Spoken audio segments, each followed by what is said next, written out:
All right, well, I'm very excited about this video. So if you have some time to spare, maybe get yourself a cup of coffee or a cup of tea or any kind of drink you want to have, because I don't know how long this video is going to go for, because I'm going to be talking about one of my favorite subjects and type of perfume, and I'm going to be talking finally about amber and some of my favorites, some that I don't have, and the differences between them. All right, let's get started. I talk a lot about my favorite perfumes. Obviously, it's my channel, it's my perfume. But the two that come up most often when I talk about favorites, there's a couple. Actually, no, rewind. I'm going to talk about, first of all, when I think about amber perfumes, there's mainly one, the type of perfume I'm talking about.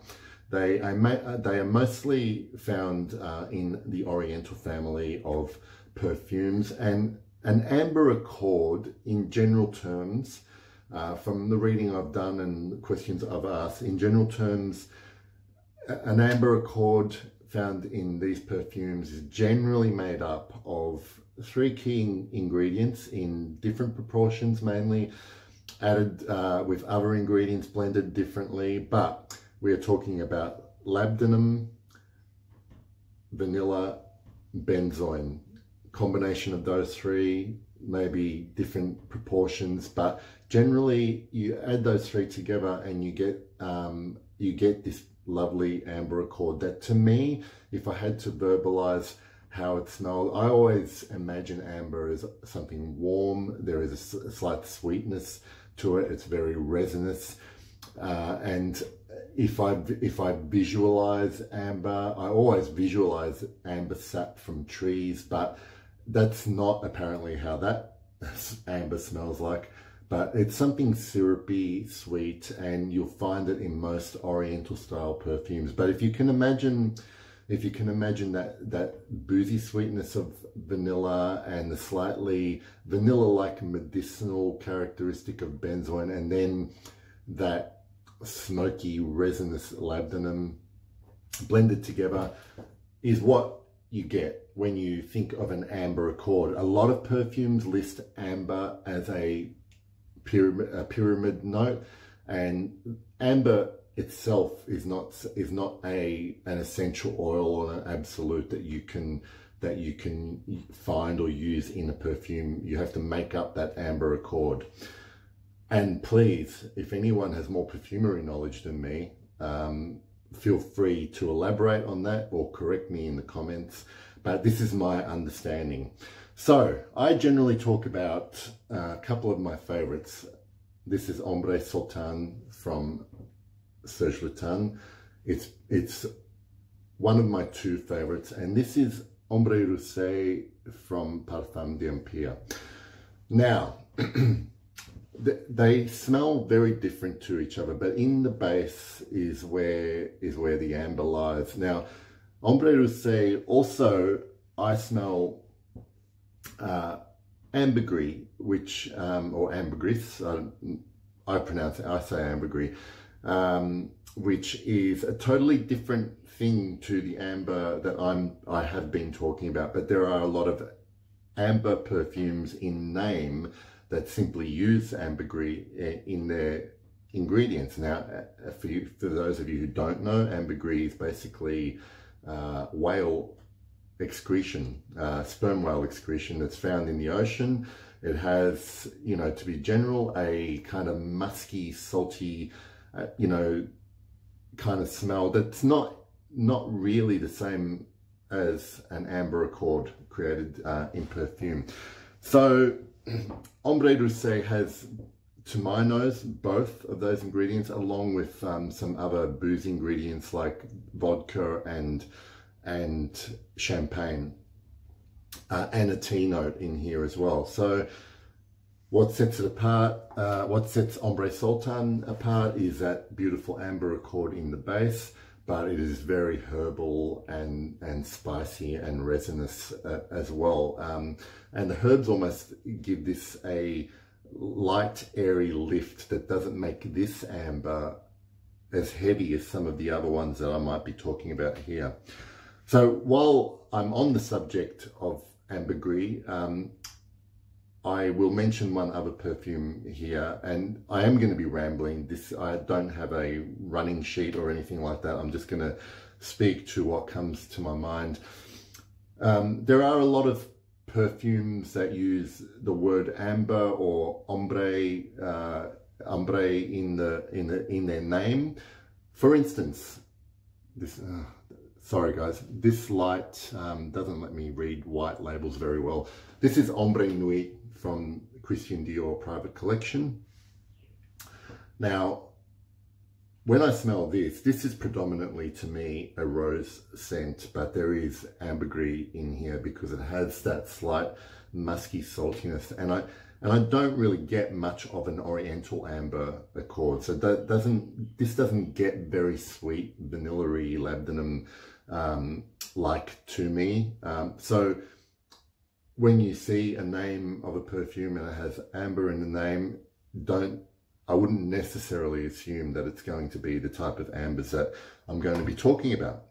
So what other ones do I have? Well, one of the more famous ambers, and some regard this as one of the best ambers ever, is L'Herbe de Desert Marocain from Andy Tower Perfumes. The main ingredient that gives this amber accord its characteristic here is cistus or rock rose.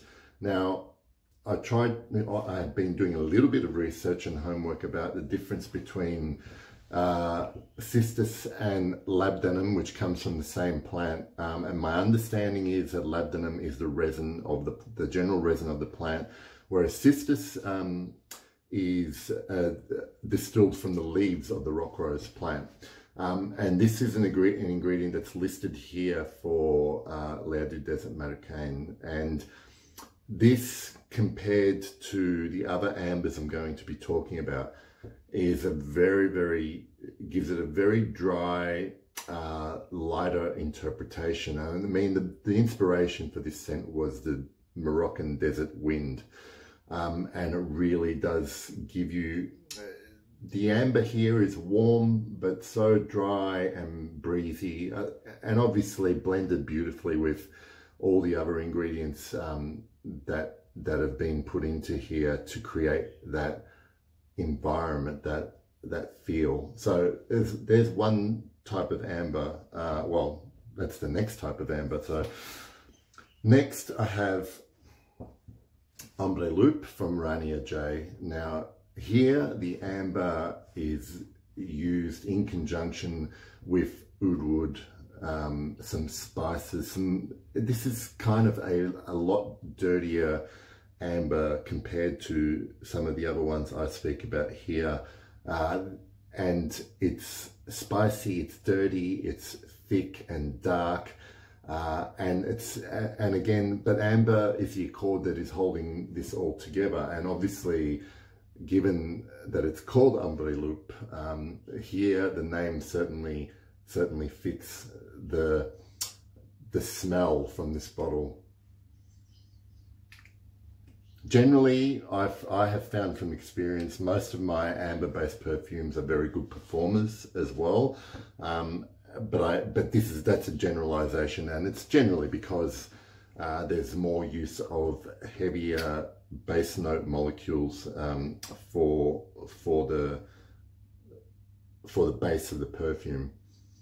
Here I've got one that I never had thought about as an amber perfume. This is Lagerfeld Classic current version, but here the amber is not dominating. It's kind of playing an equal part to what I pick up as like sort of orangey aldehydes and dry tobacco and some spices, and the amber is here just to hold it all together and give it that warmth. And here, when this dries down, it gives you a very powdery type of amber. Look, and I don't know really what creates that powderiness. There's probably more vanilla in this, more vanilla and benzoin in this accord than labdanum, but it is another example of how amber can be used. This one here is Ambre from L'Occitane. This is a re-release of the original Ambre. They've repackaged it. I think it's reformulated, but here in Ambre, you really do get a lot of vanilla in this amber accord, but it's got a very nice opening with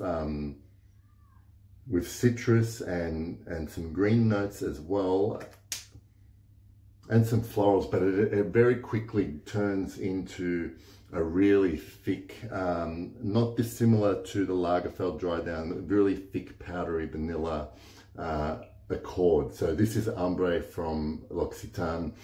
This one, unlike most of the others, doesn't last very long on my skin. I mean, this is not a review of this particular fragrance, but I'm just letting you know it's a lovely smell, albeit short-lived.